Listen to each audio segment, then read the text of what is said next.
Good Hello. morning. We'll wait for a few people to join us. Hopefully we'll have a few people join us this morning. Happy Tuesday. Yes. Heather and Amanda. Yep. So there's somebody. There's hey, Cindy. Good morning. How are ya? All right. Hopefully the weather is nice where you guys are. We had a lot of rain yesterday evening, but it is gorgeous outside today. Yes, we're excited about that. The sunshine. Yes. We almost thought about doing this in the sunshine, but we couldn't figure out how to make our cameras work.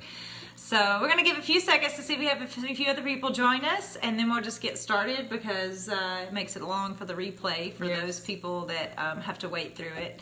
Hope you're doing well this morning, Cindy. We got our cup of coffee in hand. I hope you have your cup of coffee or you're somewhere Mine's probably peaceful. cold by now. There's Lauren. Good morning, Lauren. How are you? Glad to have you with us this morning. There's Angie. We got a few more people joining us. Invite your friends. Invite other people to watch if you can. She's got water. Mug of water. That's probably good. That's probably good instead of coffee. I had to have coffee this morning. I just like my morning coffee. I don't even drink all of it. I just sit here and hold it. Mine's decaf. I'm just like the way it tastes. I can't do the sure. caffeine, but I love the way it tastes. I was going to see about inviting people, but I don't know if we can do that. Oh, hello. Hi. Messing it up. We're so high tech here. You know, we got hopefully our phone doesn't fall over. Yep. Because, we've got it rigged up real good. All right. We're going to get started this morning and really praying that some people catch the replay on this subject this morning.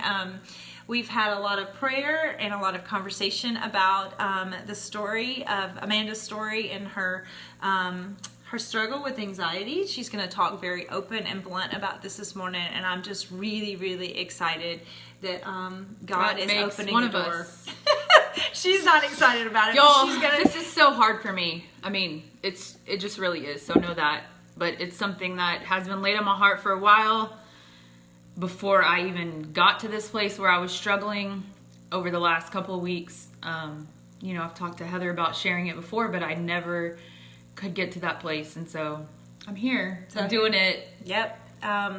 God surely does show us the way. And I'm going to read real quickly before we get started.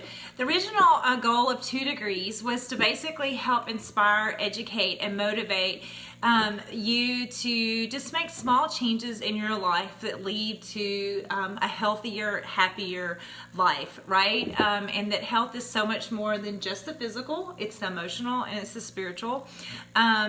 We had a scripture given to us months ago when we started this, and that was 2 Corinthians 12, 9. And where is it?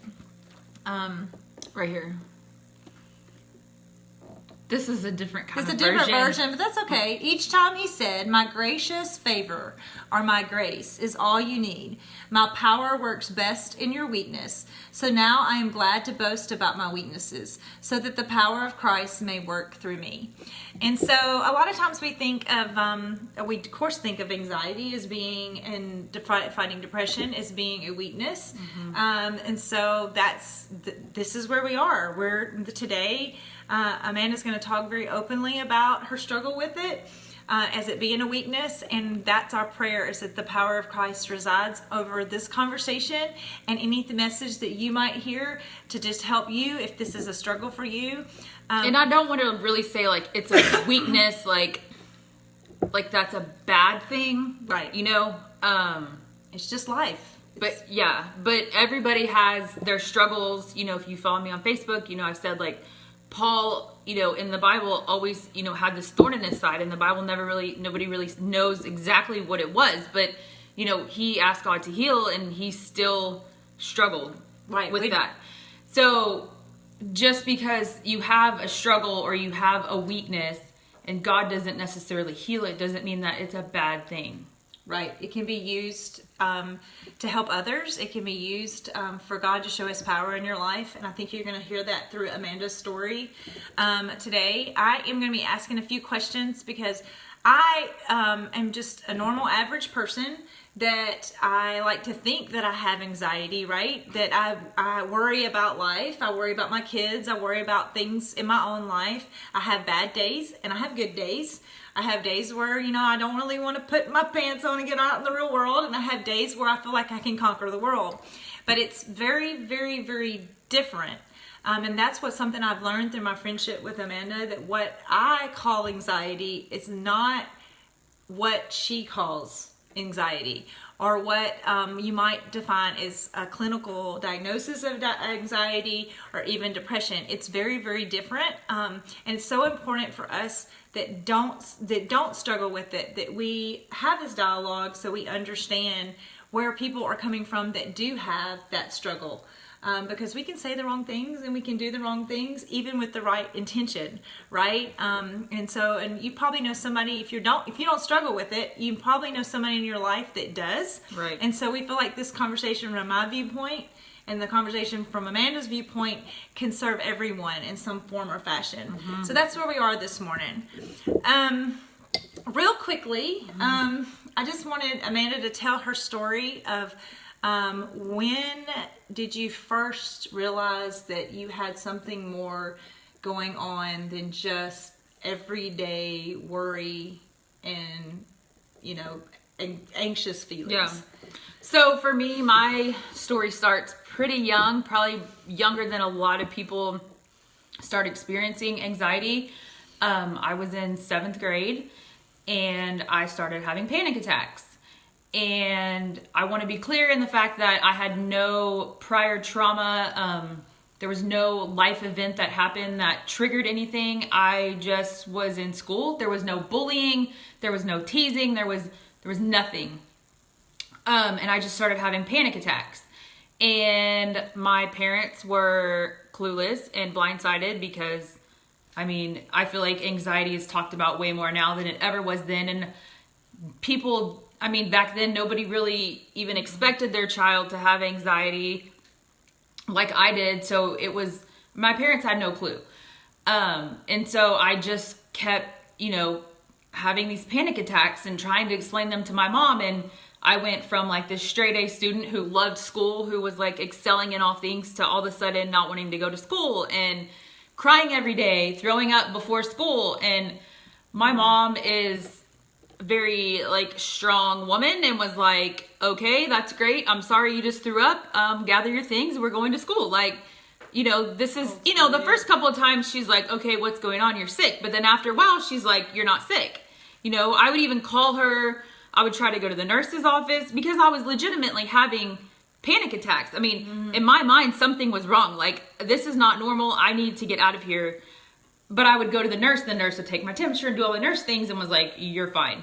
And so I would call my mom from the school payphone and be like, you have to come get me, I'm sick. And so I'd be crying on the phone, and sometimes she would come get me and she would take me home. And the minute I got in the car, she was like, you're not sick, you're totally fine. Because that was my safe place. Or she would take me home and she would get me all set up on the couch and be like, I have to go back to work.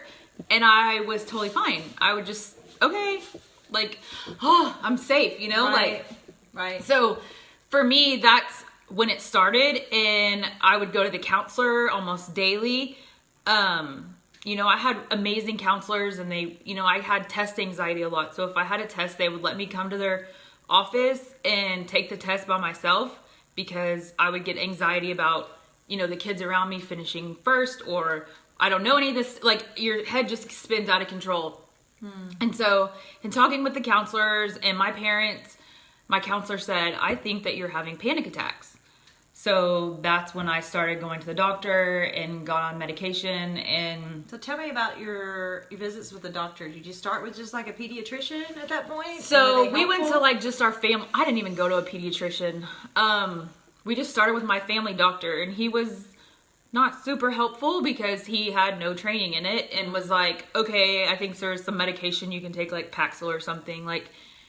When I went to the doctor, for me, turning the lights down was relaxing to me. So I remember I was in the doctor's office and I turned the lights off because I was like already panicky about, being at the doctor. Right. And he came in and he was like making jokes about why the lights were off and all this stuff. And it just was not a like good experience. Like he made me feel like I was crazy, like, oh, we got the lights off in here. What are we doing? Having a party? Like, it was just, wow. Yeah. And Yeah. so I'm like, oh, okay, wow, this is so freaking helpful.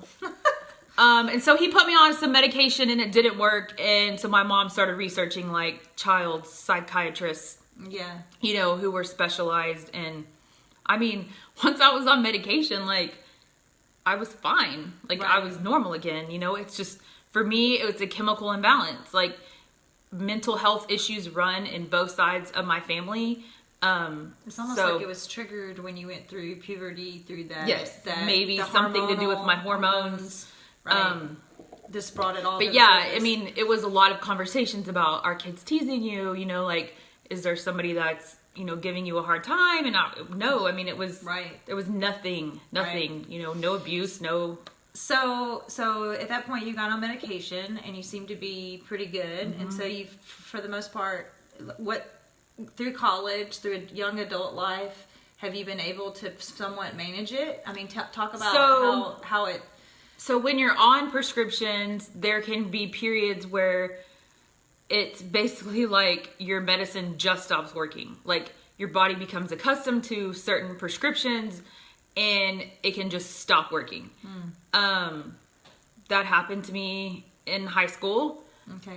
Again, I started having really bad panic attacks, the same like going to the nurse, calling my mom, but at least this time we knew what we were doing, and we could handle it. Right. It also happened in college. And again, I was blessed with amazing, y'all. In college, I had talked to all my professors. They gave me extra time on my tests. They let me like go to their office and take the test instead of taking it in the classroom.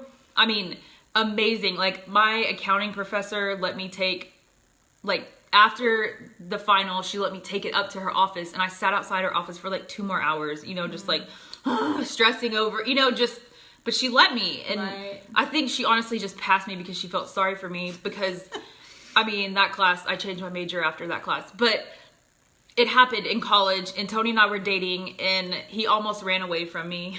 Yeah. God love him. I mean, because it was a lot. My mom he had to like literally drop me off at the door to all my classes, come pick me up. My mom came stay with me for a while. Like when it gets bad, it's bad. And, I've learned like, I feel like when I take my medication, then I'm dealing with stressors Okay. like a normal person. Okay. So like when you say you get stressed out, or, you feel like your plate's full, or you get overwhelmed by things, like those are normal reactions that I have now when Okay. I'm like baseline on my medication, if Right. that makes sense. And you can do. So, I mean, I've learned to deal with, like I don't really like to fly. So there's things that I do, I try to prepare. I pray a lot ahead of time. I try to bring books or things to keep me busy or distract myself, or, there's different things that I do to deal with it, because my medication keeps me like at a base. So I guess that's the next part of the conversation is, so this is kind of how it's progressed, and you have moments where you are doing really well, and then you have moments where you feel like you regress, and there might need to be a medication change, or there might be some kind of trigger or something that's gone on that you need to navigate, right? So I think it'd be good. You obviously be very open about the fact you're on medication, and I think that's great. I mean, we're going to say this here, we're not licensed psychologists or psychiatrists, and we're not doctors, right? But there's nothing shameful about the fact that if you need to seek medical help to get, because you think there might be a chemical imbalance, to do that. I know in my own personal story, when I was fighting a little brain fog and some depression and just feeling low about life, my OBGYN was very, very quick to want to put me on an antidepressant. And something in my gut, my heart and soul said, I'm not ready to go there yet. I don't think that that's what necessarily what I need.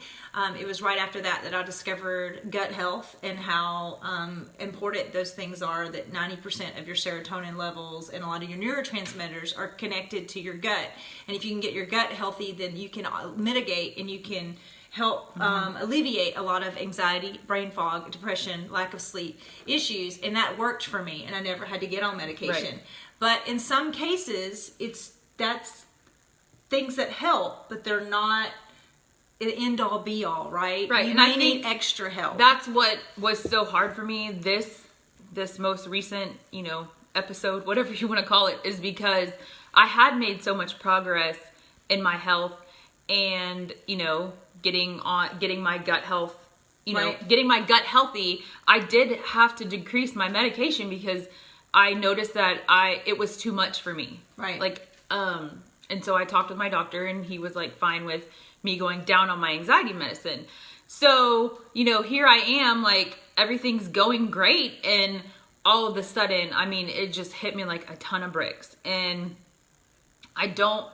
for me, that's the hardest thing, is that there's never like any trigger, it just all of a sudden your world just like comes to a screeching halt. Right. And so, And you realize something needs to change. yeah, and you go through a couple of days and you're stressed out and you're thinking, okay, why is my anxiety higher? And I'm trying to like, okay, well maybe it's this or maybe it's that. And then you get past those things and you're like, okay, my anxiety didn't go anywhere. It's getting worse.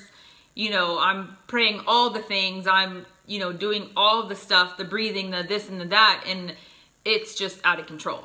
Right.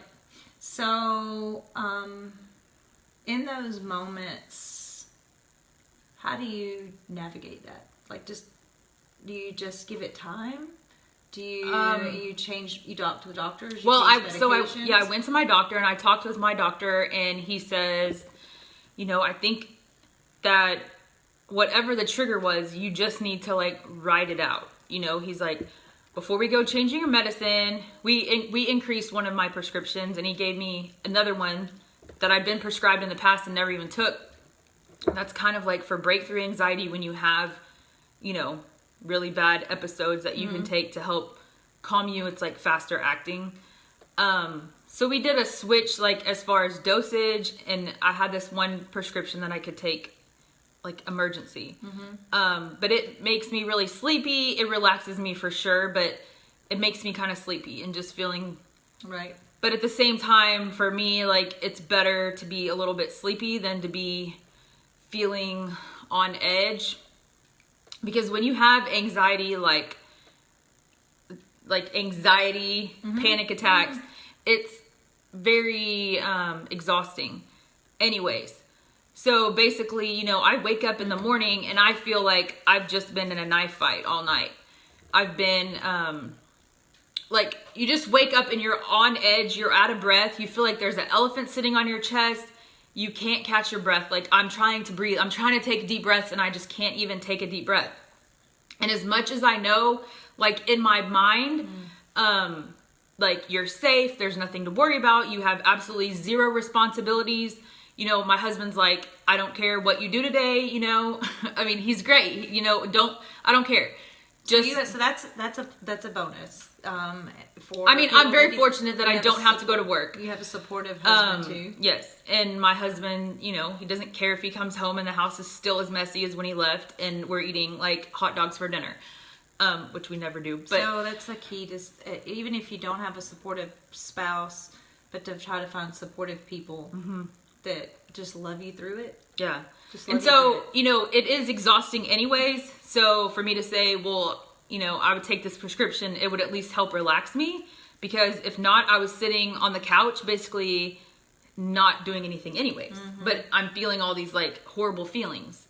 So, it's just little daily tasks that people don't even think about, But when you wake up and you feel like you've been running a marathon all night, right. Like, you're already exhausted.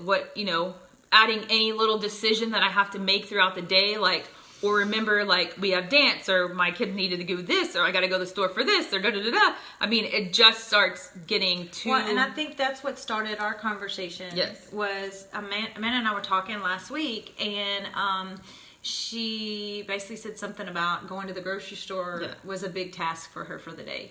And I was like, well, let's talk about that for a minute. Because I'm just being honest with you. I'm like, what is the big deal? Right? And I'm thinking, get up, let's put our clothes on, let's go to the grocery store. And so and not trying to sound condescending or rude, but I just was trying to understand. And so I thought to myself, what is it about the grocery? I asked her the question on a text message. I said, so what is it about the grocery store that makes it so stressful? Is it spending the money? Is it making the decision to get there? Is it the point of the effort to get dressed? Is it you're afraid you're going to make some wrong decisions? Is it just the fact it's, and she mentioned this. She said, I'm already so exhausted. My body has been in this flight mode and all night, and I've woken up and I'm just don't have the energy to go. And it was like all of a sudden it clicked with me like, oh my gosh, like really there is some chemical things going on here that she can't, like just getting to the grocery store is like just too much on top of, you've already fought, like you said, you feel like you've run a marathon, right? And I just haven't ran a half marathon, couldn't do anything for the rest of the day. I was fried. I mean, my body's not sore. But mine was mentally taxed. Yeah. I was emotionally exhausted. I was like, kids, don't talk to me. Like mama needs to go like take a nap. I need to sleep the rest of the day. And so that's what you feel like. Your body is stuck in fight or flight mode kind of. Which makes sense when you don't want to get off the couch. Your adrenaline is pumping like 24/7, and it's like for no good reason. And I think that's what's so hard for me too, because it's like, if I could put, like a label on it and be like, okay, well it's this, but it's not. I'm sitting in my like amazing, house with my amazing husband, and my kids are healthy, and I knew that was going to happen. My husband just came back from a run, and I'm like, as soon as he comes in the door, the dogs are going to freak out. So, I'm sitting here in my house, and I'm like looking at my life, and I'm like, this is ridiculous. Like, why do I have anxiety? Like, I have nothing to be stressed about. Like, beautiful life, right? Yeah. I mean, everybody would look at me and be like, oh, she has the perfect life. Like, what did she see? Get over it, And so, and it's that doesn't stop right there. It's very easy for some of us that don't understand or have not been there. I want to be like, put on some music, go for a walk, let's go to coffee. Walking does help. Like, I will say, like, Heather's been great because she's trying to support me, but she doesn't know what she's doing. Just like my parents didn't know what they were doing 20 years ago. And my mom used to just say, snap out of it. Like, just come on, like, snap out of it. And that's like the worst thing you could say to a person with anxiety, because it's like, well, duh, don't you think I want to snap out of it? Like, you think I like feeling like this? You think I would choose to be stuck in this place if I could just snap out of it? Right. So I feel like I'm yelling because it's just like so much. But, she has tried, and she's learning, and I appreciate her because I know that I might suggest things and you let them make the decision. My responses might not have been the nicest some of the times. Been ugly. I always know when she's struggling because her responses are pretty short. They're like, okay. Like, I read a novel about something and she's like, okay. And I'm like, uh-huh. It's like, okay. Like, I don't want to say that, like, I mean, obviously prayer is helpful. Obviously, talking to God is helpful. Let's go there. Let's go over all the things that you do that help you. So you've talked about the medication. That's obviously very critical to get medication and to get help. What else are the things I will say that for some people who are having like times of anxiety or depression, that just talking to like a counselor can be extremely helpful. If you don't have a friend that you feel like you can talk to or who will understand you, because sometimes when you try to talk to people who don't get it, it just makes it even more frustrating. But if you talk to an actual like licensed counselor or, psychologist, because when I was in college and having my issues, there was nobody that took my insurance in the area, like nobody. And I needed medication. I ended up going to a primary care doctor who completely like screwed me up, and prescribed me all these medications that were not appropriate for what I was experiencing. So it's important. So that's number one, is really to get a doctor that So, and now looking back, I think that possibly those putting me on those medications might have triggered my Hashimoto's. That's like and my thyroid issues, that's a whole nother issue. But he didn't know what he was doing. And I was like catatonic. He was giving me prescriptions for people that were schizophrenic. That's scary. Yeah. Really and scary. So in desperation one day, because I could not make it to my college class, like I couldn't deal, but I needed a note. I went to a psychologist just so I could talk to somebody, just so I could, talk to somebody who knew what I was going through. She's actually the one who told me that there was a free psychiatrist on campus at A&M who could prescribe you medicine. And so that was like a whole God thing. I thought I was crazy for going to this psychologist when I knew she couldn't give me medicine. But I was like, I just have to go to somebody who knows what they're talking about. Right. She ended up telling me about this Psychiatrist guy on campus who was free. And he's the one that was like, why are you taking these prescriptions? Are you hearing voices? Do you think people are chasing you? Oh my gosh. He was like, scary. he was like, these medications are not appropriate for you at all. And you can ask Tony. I would just sit on the couch and basically like stare at the wall all day. Yeah, so I don't know. This is so long-winded, but no, but it's good. I think it's good because people. So I think the message there is that you need to find a good doctor and a doctor that really understands.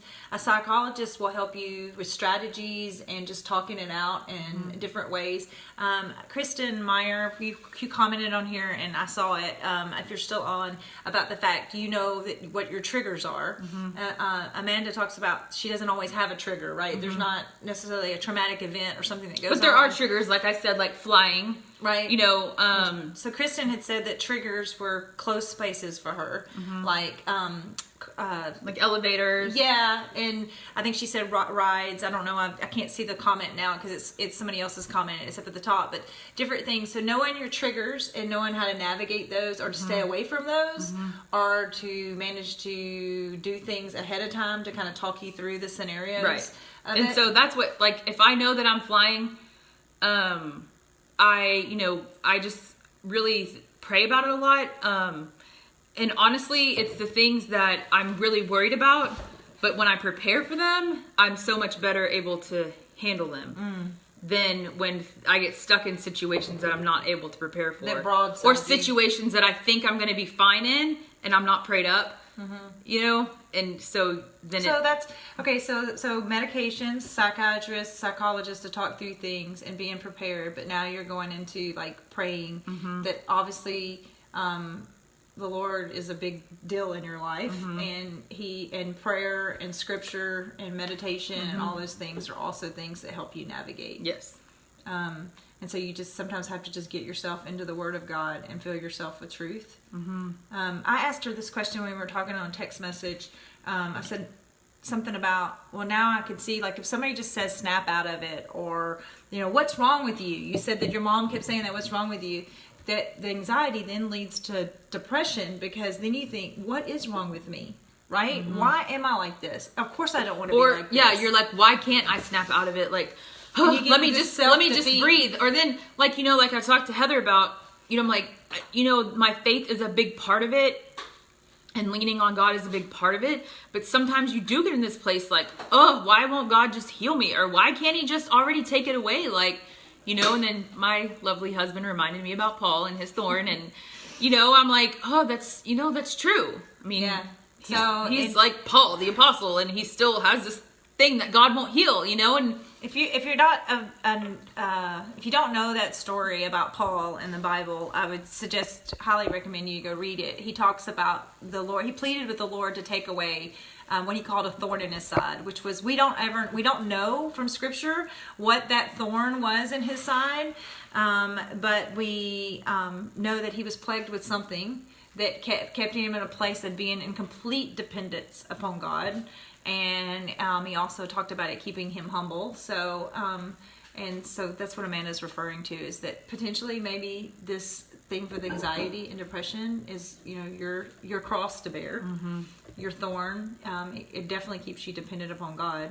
I mean, because at some point you don't have anybody else to depend on, really. Yeah. It's except him. And what are some other things that you've done? I know you've done a lot of things with your nutrition, Yes. with your diet. A lot of it's probably from your other health issues that you've done that, but it's got to help, right? Well, yeah. I mean, learning to deal with your emotions and not feed them with sugar specifically. You know, I mean, that's a big thing for a lot of people. And if you're always if you go through one of these anxiety attacks and you feel like you've ran a marathon, I'm just thinking about when I ran my half marathon, my nutrition had to be on point. But you have to have energy for that. I mean, you can't run off, you have to have fuel, right? So eating right is really important, and your supplements. And honestly, like when I have a lot of anxiety, I'm like one of those people who doesn't eat that much.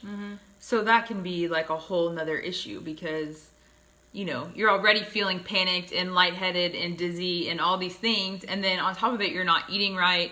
You know, if you're not eating enough calories, you're not drinking enough water, like you're not taking care of your body. Like you can easily see to how your mental state can become your physical state. Right. Whereas now you have a reason to really be dizzy or lightheaded or, Wow. Yeah. you know what I'm saying? Yeah, so there's kind of a lot of things like that you have to kind of think through to Yeah. help you just be able. I mean, it's just taking Navigate it. care of yourself. And the other thing that I want to say is that I've really learned, I mean, yes, I'm fortunate that I stay home. You and- do run, but you don't just stay home. Let's talk about this. She has 2 children and she runs 2 businesses from her home. So she's not just sitting at home. That she's got things to do. But I do give myself grace during that time. I mean, like I can't do all the things. And like I said, when I'm waking up and I'm already exhausted, like, I mean, I'm just now getting back into a little bit of my routine, you know? Like I told my husband, hey, yesterday I did like 2 loads of laundry and I loaded and unloaded the dishwasher. Like Celebrate your victories. That was a big deal for me compared to a week ago. So when like the only thing I was getting off the couch for was like to take care of my kids when they got home. I mean, I'm just being honest. So when you're able to have the energy to do it, do the things and then celebrate the victories. And if it's just the fact that you got up and got dressed and had a shower and got the kids off to school without everybody having a meltdown, then you know, and it, you know, Heather was like, okay, well, let's just go for a walk last week, and we ended up walking for 2 hours. Like that was huge for me, you know. we didn't really talk about your anxiety. We just No. talked about life. Right? And things that going on and other people. that's, you know, and I think that like that was God too last week because I was kind of starting to come out of it just a little bit, you know, and I went for a walk with Heather, and then my friend Robin just sent me a message and was like, hey, can you come to this Bible study with me? And I was like, yes. And then after the Bible study, she said, let's go to lunch. And she's like really great at, you know, understanding anxiety and kind of just making me feel like I'm normal. And so it was just what I needed, you know. And it was like, and then my friend was like, hey, let's go to the rodeo. So I got to go out with some girlfriends, and it was all, you know, just little things to get me out of the house and distract me to make me feel like that's good. Like I was living like a normal life again. So I definitely think God like sent me, because it was like boom, boom, boom, like all like each day something was happening that was like, okay, like give me something to look forward to, get me out of the I house. remember you sent a text message and I asked how you're doing, and you said, I'm doing pretty good because I feel like I've had 3 or 4 days in a row of distraction. You know, and whereas sometimes we think distraction is not always what you need, it sounds like in these situations distraction is actually very good because you don't sit here and the walls aren't closing in on you. Well, and my house was getting a mess, and so I'm just sitting here staring at all the stuff that needs to be done, but I can't like bear to think about tackling it because it's overwhelming when you have stuff everywhere and your kids don't pick up anything. And so and my husband was on nights. Yeah, my husband was on nights too, so that's always super helpful. Right. When I'm single parenting, and you know, so I mean that's pretty it's a lot. I don't know. Now you guys like all know my life story. Welcome to my life. That's what we have for you guys today. I just wanted, and we just wanted, not me, but Amanda's been talking about doing this for a while, and she didn't really know how to do it because I think she was afraid the tears would flow because it's a struggle. And then we started thinking that maybe this would be a good way, because we've had such an open dialogue of trying to help me understand what's going on. Angie Purdon's another friend of ours, and she has suffered from anxiety, and she put things into words for Amanda last week about just trying to explain it to me about what was going on. And I thought, people need to hear this. People need to hear this. People that are from my point of view need to hear it, and people that are struggling need to hear it, because they need to, one, not feel like they're alone, and two, realize there are things you can do to help. Whether you mentioned finding the right doctors, that's obviously very important, right? Finding people to talk to, finding support. You have your husband, you have friends, getting into the Word of God. We have the Bible here in front of us, prayer, learning how to think through the situations that might trigger the anxiety and how to talk your way through it. Eating right, drinking water, supplementing. Gut health is so important, people. It's so important.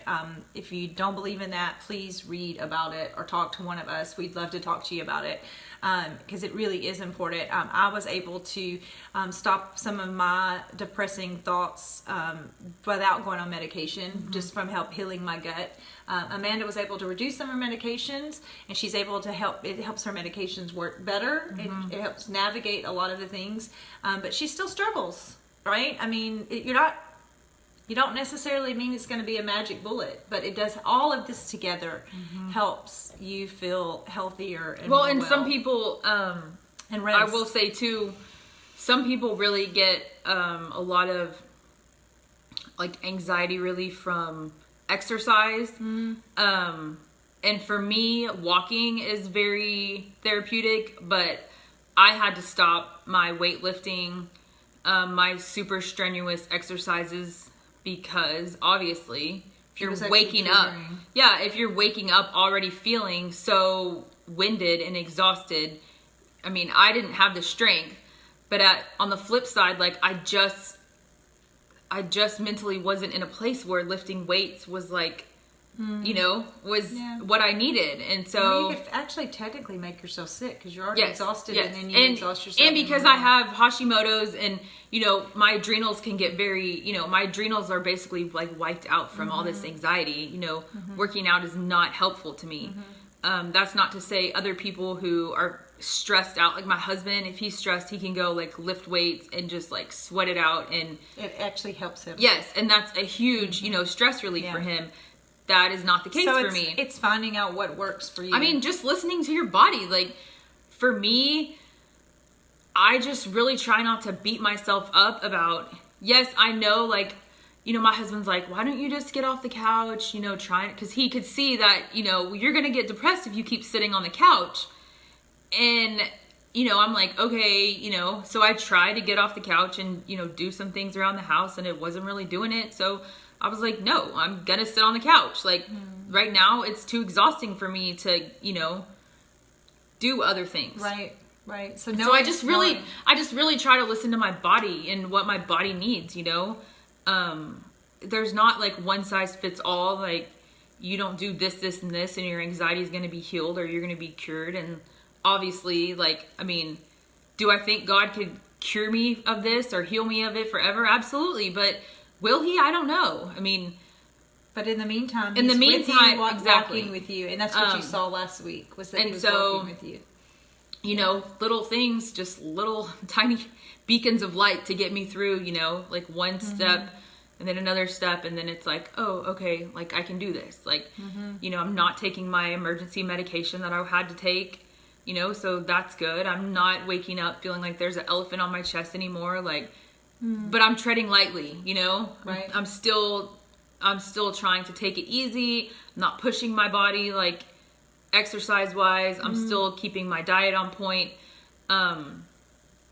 Still trying to drink all my water. So we hope this has been helpful. I don't know. For you guys. I feel like this is like a 45-minute long conversation. It has been long. We maybe should have broken it up. We talked about that. I think it's been long, but I think the people that need to hear it will hear it. I mean, we prayed about it and we asked God to anoint it, and this is where we are. So if this is one of your struggles, or if you know somebody struggling, we hope that you've gotten something from this. We we're here. We would love to always be here for any of you. If this is something that you just need a friend, you don't have that support group. Maybe you don't have that spouse or that friendships with people that understand.